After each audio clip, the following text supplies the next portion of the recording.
Well, hello everyone, and welcome again to Painless Universal Conversation with myself and Welsh.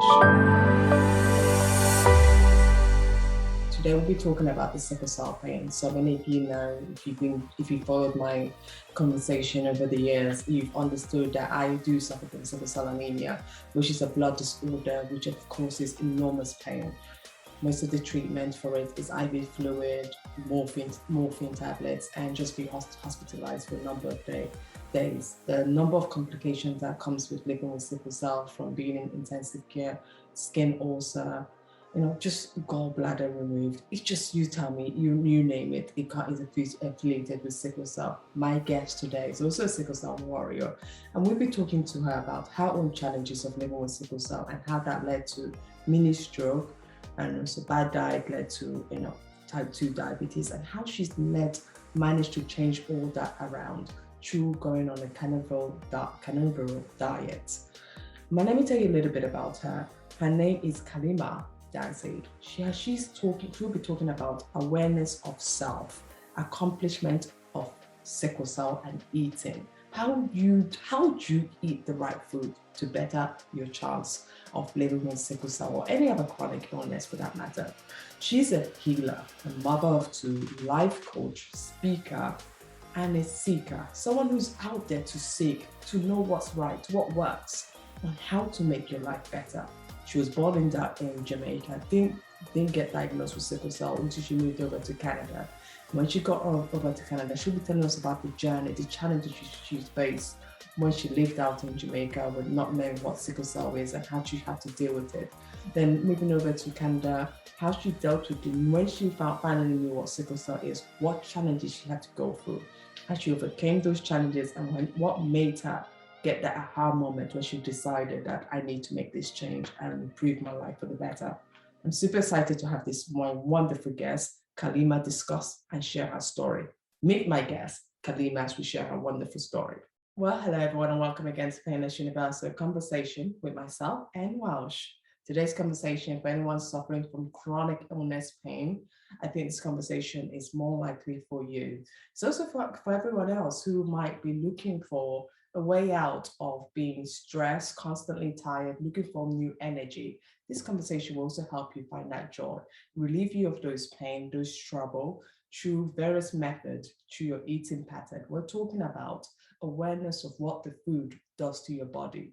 And my guest today will be sharing her own real life experience of how this has affected her.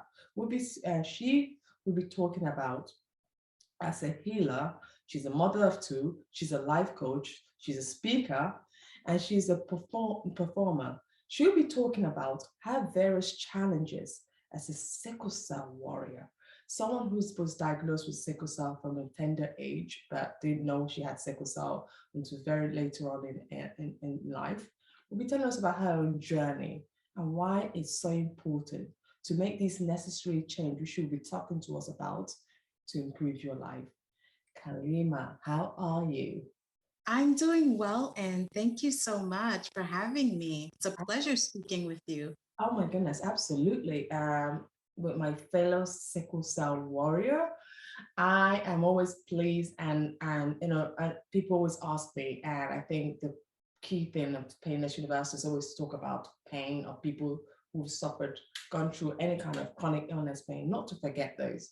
And I like to have this conversation because it brings reality to myself, not just me, but my audiences as well, because they like to understand how can they make themselves better, especially with the pandemic, so much going on in the world. What can we do to better our chances so we have a better, more fulfilling life? So, Kalima, when you look at your life, before we get started into the eating, into all of that, tell me a few simple words. Who are you, Miss Dancy? Who am I? Honestly, how I describe myself, I'm a cosmic being having a human experience. That at the very basis, that's who I am. And like you said, I'm a mother of 2. I am someone who has lived majority of my life seeking to find balance and well-being, health and happiness. And I attribute where I am right now to sickle cell. Sickle cell is a huge blessing in my life. because if it wasn't for sickle cell, I don't think I'd be as happy as I am right now. I don't think I'd be as self-aware as I am right now. And I don't think I would have the outlook that I have on life right now. So for me, sickle cell is a tremendous blessing. For those who don't know, are you able to tell us in a few simple words for someone who's just tuning in, has never heard about sickle cell in their life and wondering, what are they talking about? How would you describe sickle cell to our audience? Sickle cell is a genetic mutation. It's a mutation that occurred uh, through adaptation, cellular adaptation. So, how I learned about sickle cell was from a university professor. When I first discovered that I had sickle cell, I used to be a part of a West African dance group, and one of the volunteer drummers in this group was a university professor, and he educated me as to the history of sickle cell. And this is what he told me. He said a long time ago, when malaria was very prevalent in Africa, the human body basically devised a way to save itself. Now, malaria is a disease that requires to incubate in the red blood cell for a period of 10 to 12 days before it becomes mature, before someone who has contracted it would start to show symptoms. Now, the body in nature is so amazing in its ability to allow us to adapt so that we can survive. What the body started doing, it started manufacturing abnormal red blood cells, which we now know today are as sickle cell. Now, because these red blood cells are abnormal, malaria was not able to survive in the cell, thus saving the life of people like myself and allowing us to thrive to this day. So that's what I was told. And I held on to that all these years. And it has been the foundation of my journey. Absolutely. And you will say, I know I will get back to that about the blessings that sickle cell has been for your life. But before we get into that deep bit about the blessings of sickle cell, you were not diagnosed from an early age. Most people who have sickle cell are diagnosed early and they know from right from birth that they have sickle cell. When did you realize that you have something different? You probably have that you had sickle cell. So all through my younger years, I lived in Jamaica and I would get crises, but nobody knew what it was. So my mom had taken me to the doctor, and the doctor told my mom that I have rheumatoid arthritis. So for my early years, up until the age of 16, when I emigrated to Canada, I believed I had rheumatoid arthritis. So whenever I would have a crisis, oh my God, and even reflecting is I would literally be at home for 2 to 3 weeks at a time in pain. And you know what a crisis feels like. So Absolutely. just imagine that. No narcotic drugs, no Demerol, no, none of that. Just Excedrin and Panadol. These are over-the-counter medications. And yeah, that was my life from the first time I had a crisis. I was 6 years old. My very first crisis. I was 6 years old. And I had several of them before coming to Canada. And when I first came to Canada, it was the winter time. I had a crisis. My mom took me to the doctor. The doctor sent me to get labs done. And lo and behold, we find out I have sickle cell. Oh wow, that is unbelievable. But did you know what sickle cell was when the doctor finally diagnosed you with sickle cell at age of 16? Did you guys know about it or did your family know about it? How did you take the news that look, young lady, actually what you have is not this, but you have sickle cell? How did you take that on? I didn't know what it was. The doctor, at the time, he said he was going to refer us to a specialist.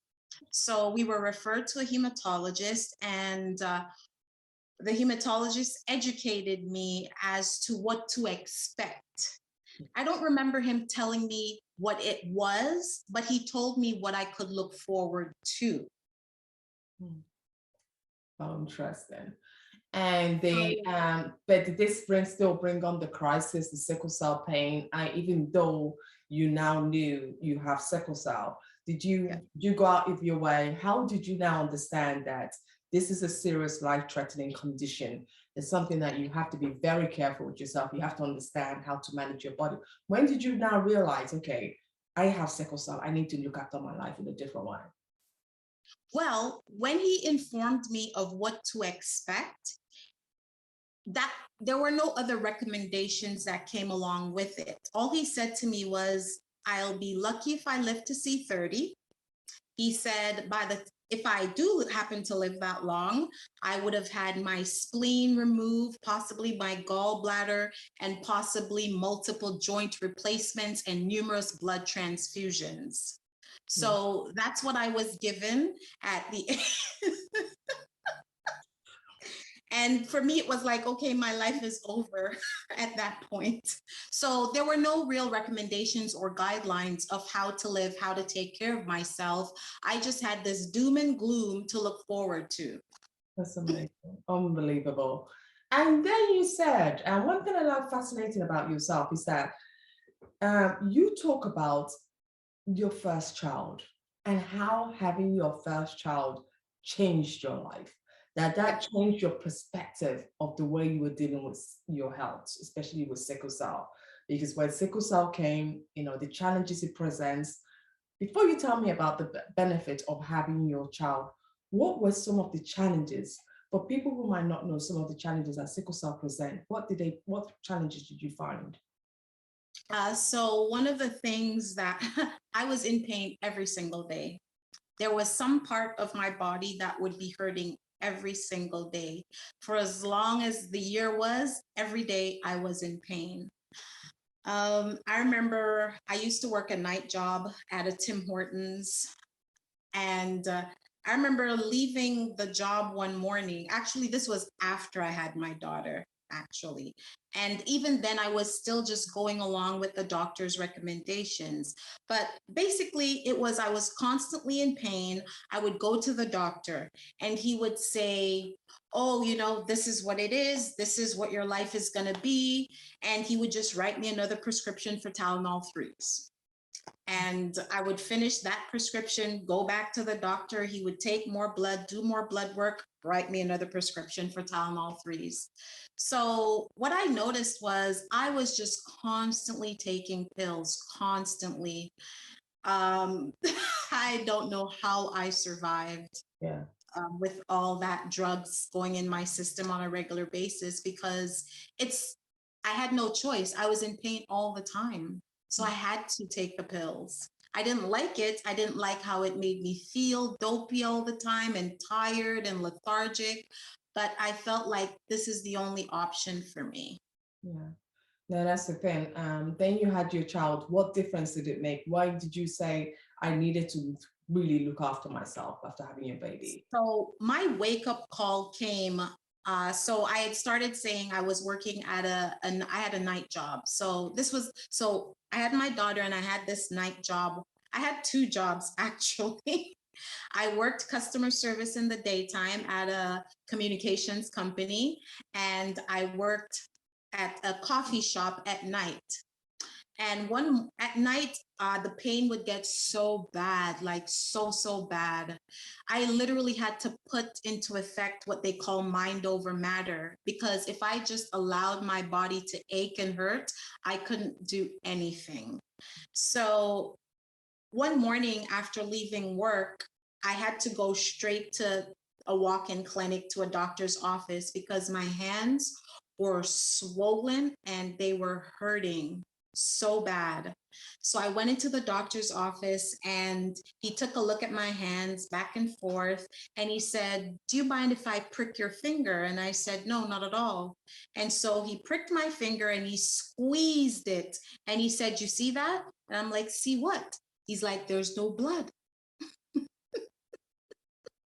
He said, there is no blood circulating in your hands right now. That's why they're hurting, because the bones are dying. I was like, oh my God. Wow. And he said to me, unless you're trying to kill yourself, I would suggest you give up one of these jobs, maybe the night one, and get some sleep. So I left his office. I went home. I had to get my daughter ready to take her to daycare, because in a few hours I had to go to my day job. And I couldn't do anything for her. Mm. I had to then instruct her, okay, open this drawer and just tell her what top do you want to wear? What bottom do you want to wear? And for the first time, my daughter had to dress herself. And all I could do was just give her instructions, because I could not do anything with my hands. The painkillers at this point weren't even helping. Wow. And so she got dressed and we got off to daycare. And that day, that moment was the turning point where I decided that the doctor was wrong and I was going to be right, because my daughter need me. I cannot live my life like this. Yeah. And I'm going to die by the time I'm 30. How's that going to work? So that started me on the path that led me to where I am right now. I must ask, because this is a serious question, because a lot of people have been through that phase in their life where they have this turning point that they need to make these changes. But the problem we always find ourselves is that we don't know what changes to make. We don't know what to do. I found myself in a situation where I realized this can't go on. What did you do to make a change and prepare for survival for you and your daughter? Okay. So my upbringing played a huge part in that, because for a lot of my years growing up, I lived with my great grandmother and my grandmother. So at one point in my life, I was living with my great grandmother. At another point, I was living with my grandmother. And they were very big on herbal remedies, what we call bush tea. We call it bush teas. And so I just started getting some of those herbs from back home and just started making teas and tonics, and started drinking a lot of teas and a lot of tonics. The internet I got an internet shortly thereafter. So then I was able to start doing a little bit of research online, trying to find information that could possibly help me. So yes, drinking herbal teas was the first thing I did differently. Okay. And then how did you then go in to discover that there's more you can do? You can do more to really help yourself in terms of your job. Did you have to change your lifestyle? Did you, is there anything you did differently in terms of the food wise or your lifestyle? So lucky for me, because I grew up in Jamaica, I ate pretty good. And I kind of stuck mostly to the traditional foods we ate back home. And another thing that was really, I discovered that fast foods were not good. So when I first came here, I was a huge fan of McDonald's and pizza. And ever so often I would have those things, but not frequently. I never really liked sodas or pop just because of the fizziness. I never really was a fan of those things. But as I did more research, I found out that processed foods are bad. I didn't know why they were bad. I just know that processed foods were bad, and they gave examples of what processed foods were. So I made sure to remove those things from my diet because they were bad. Yeah. And I was already struggling with my health. Another thing that would have deterred me, but I was so determined. The doctor told me, because when I started doing my research and I would go to the doctor and I would say, oh, I found this information and I found that information. The doctor told me, oh, diet has nothing to do with my condition. It doesn't matter what I eat, I'm going to suffer. Yes. But I didn't listen to that because I'd already decided the doctor was wrong and I was going to find my own way. So had it not been for my strong will and my determination, I would have probably still been eating those things. That's true, because that before, when you started and you were eating these things, this led you to have type 2 diabetes, and you have sickle cell, and you had mini strokes. When you had all of this in a circle, dealing with type 2 diabetes, when did you accept that I need to make this change in a full Well, the blue type one? 2, oh, pardon me. The type 2 diabetes came on later on. It wasn't within that same sphere.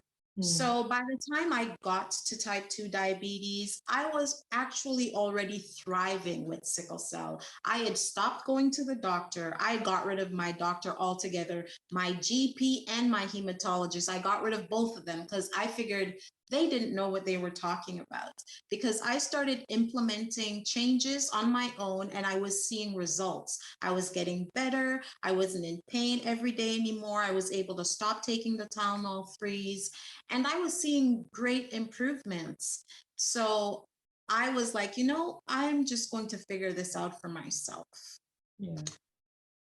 So moving right along, I would say that having type 2 diabetes is really what brought me to the point of where I am right now, the less pain and all that. Okay. And when I look at it, this conversation is really about the eating and the lifestyle you choose and how that impacts our health. Someone Yes. living with a chronic illness, you really go about the carnivore diet, and you said that has a big impact for improvement, making you feel better. Can you tell me about how did you start these diets, and how did you realize that this is a good improvement for you? Okay. So fast forward from getting rid of my doctors and taking my health into my own hands and choosing to educate. Education is so key. I cannot say enough about how important it is for us, especially like everyone, yes, but we need to really take the responsibility of educating ourselves, because there's so much information out there and we need to understand, first and foremost, how does our body work? How does this biology operate? And it's a biochemical thing, our physical body. So we need to understand that. Now, I discovered in 2017 that I had type 2 diabetes, and I did everything I possibly could to get it under control. I was exercising and gaining weight. It made no sense to me. At the time, I was eating a vegan diet. I had been vegan now for 15 years, and my diabetes was not getting any better. I was unable to bring my blood glucose levels down. I had started losing my vision. Wow. So there's a correlation between sickle cell and diabetes, because as you know, with sickle cell, you can have retinopathy, and with diabetes, you can also have retinopathy, which is a result of massive amounts of inflammation in the body, given the high glucose levels in the blood. I don't want to get too medical in this conversation because everybody that's listening may not understand. So I'll try to keep it really, really simple. So one day I was in my kitchen and my daughter sent me an email. I got the notification. However, I was in such a state, I didn't look at it.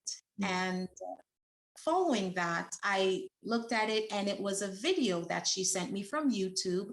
It was Jordan Peterson. You may be familiar with him. He's a university professor, Mhm. and he was on the Joe Rogan show speaking about a carnivore diet and how both him and his daughter had received tremendous benefits from this diet. Now, just try to imagine me, a vegan, watching a video about a carnivore diet. And I was just in such a state, I was willing to try anything. So I embraced a carnivore way of eating, not to help my sickle cell, but to get rid of my diabetes. Yes.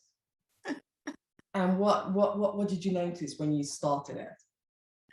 So when I first started, I was nervous. I was very nervous. The idea of eating only animal products really scared me. If you understand any of the vegan literature and any of the things that vegans tend to talk about, meat is like a big no-no. We don't do that. Your body doesn't digest meat. There were all these things. Now I had to undo so much programming in order to even achieve any success eating a carnivore diet. Because what happened in the beginning, I kept on sabotaging myself. Wow. And so I would be eating carnivore and I'd get scared that, okay, maybe I'm not doing the right thing. And given that I wasn't frequenting a doctor, I wasn't sure. So I would occasionally put other carbs back into my diet.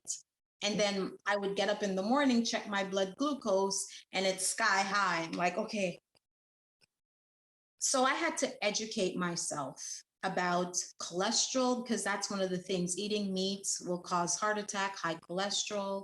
So I had to really educate myself so as to get comfortable with the choice of eating a carnivore diet. And in doing so, I started experiencing tremendous results.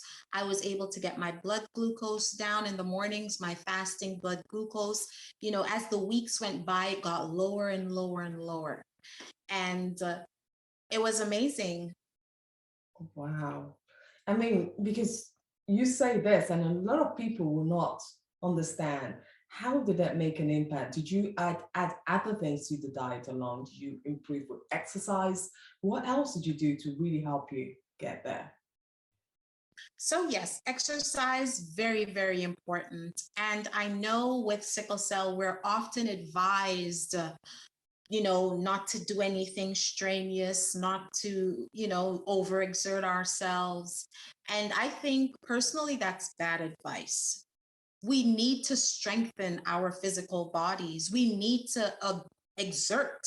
We need to exert ourselves so that our system can adapt and get stronger. So I saw tremendous benefits over the years exercising prior to having diabetes, tremendous benefits. And yes, there were times I would overdo it and I would have a crisis. However, it wasn't the exercise that was causing the crisis, it was other things that I didn't yet know about or realize. Mm, Exercise is tremendous. It helps to oxygenate the body. It brings in a good supply of oxygen into the system, which we need. that is true. And I'm not sure if I answered your question. You sure did, absolutely. I have to end it here with a final question.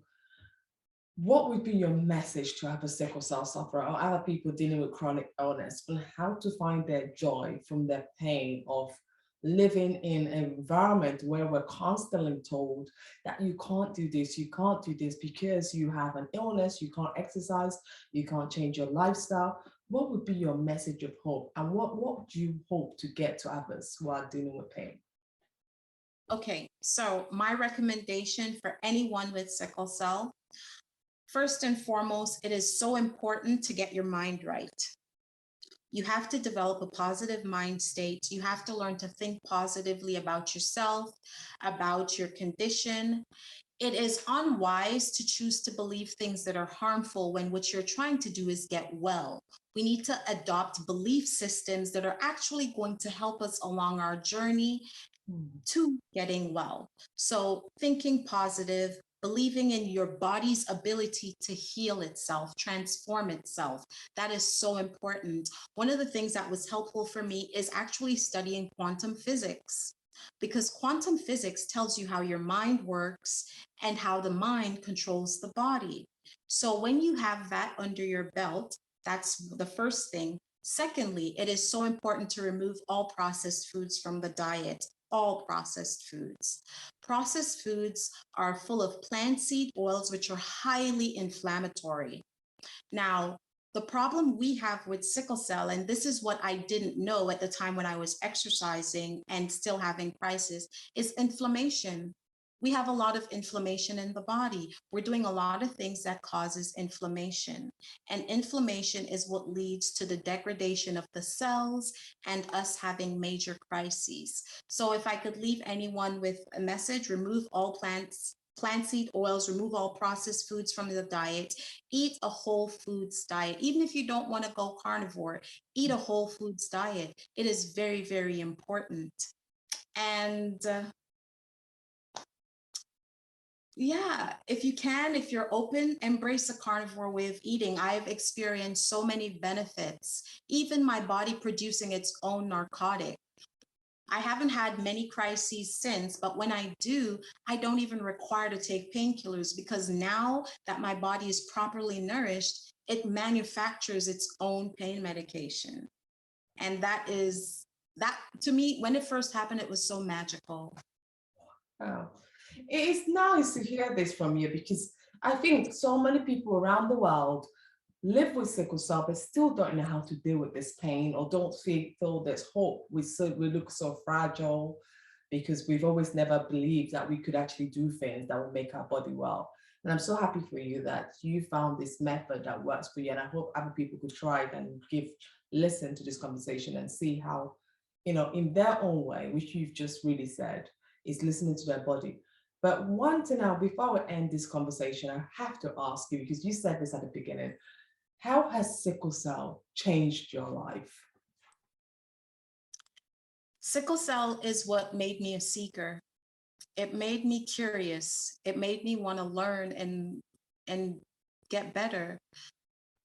If it wasn't for having sickle cell, I would have just been content to living an average, normal, everyday existence, doing what everybody does. However, we cannot do what everybody does. We need to hold ourselves to a higher standard. And that's what sickle cell did for me. Sickle cell held me to a higher standard. Sickle cell caused me to question my choices. Sickle cell allowed me to fall in love with myself because we cannot exact any kind of healing if we do not love ourselves and value our existence and know our worth. So that's why sickle cell is such a tremendous blessing in my life. Kalima Dancy, I'm so honored to have this conversation with you. I mean, I myself just learned a lot just listening to this conversation, learned about my own ways of dealing with my own sickle cell anemia. It's always amazing. It's always a joy to speak to my fellow sickle cell warrior to understand how we could both see and understand what you're doing right and ways other people like myself could improve our lifestyle and gives us a better chance of living longer. Thank you so much for this conversation. Thank you. It was a pleasure. Thank you so much for having me.